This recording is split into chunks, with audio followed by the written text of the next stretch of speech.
gourmets et gourmettes, au menu de ce nouveau numéro, des produits d'exception. Je vous emmène faire les courses chez Terroir d'Avenir, le fournisseur des grands chefs, a désormais pignon sur rue dans le quartier Montorgueil. On s'intéresse aussi aux vins de l'ancien monde. Pourquoi les nectars de Géorgie, de Serbie ou de Grèce ont-ils la cote à la table des meilleurs bistrots? C'est la très bonne question de la semaine. Ensuite, je vous emmène tester les Canailles, un nouveau bistrot dans le quartier Saint-Georges. On verra si ça vaut le coup de s'en canailler.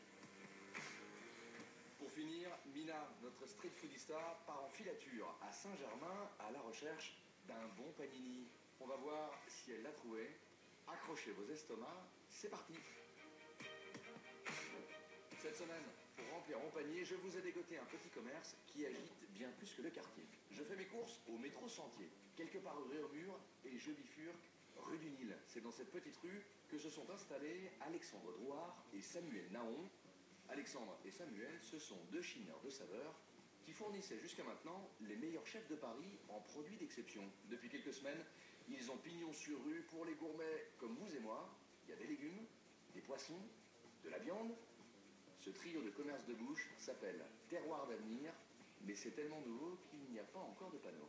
On est content, ça démarre bien et effectivement on est très content de pouvoir proposer tous ces produits-là à des prix plutôt accessibles, dans le sens où il n'y a pas d'intermédiaire. Les pépites de Terroir d'Avenir proviennent en direct de petits producteurs qui partagent la même philosophie.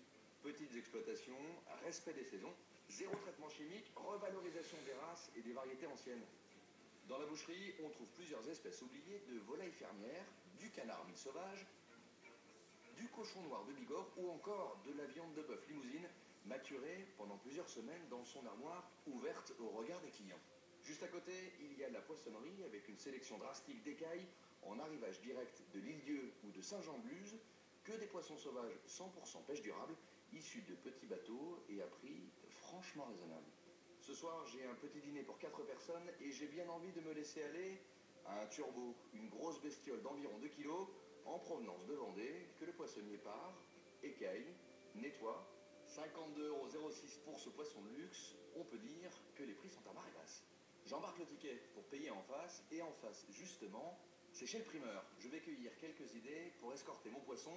Là encore, que des légumes de saison, de plein champ, sans pesticides, dont certains ont été cultivés à quelques dizaines de kilomètres seulement de la capitale. Il y a du chou de Pontoise, des champignons de Paris, ou encore toutes ces variétés de pommes de terre.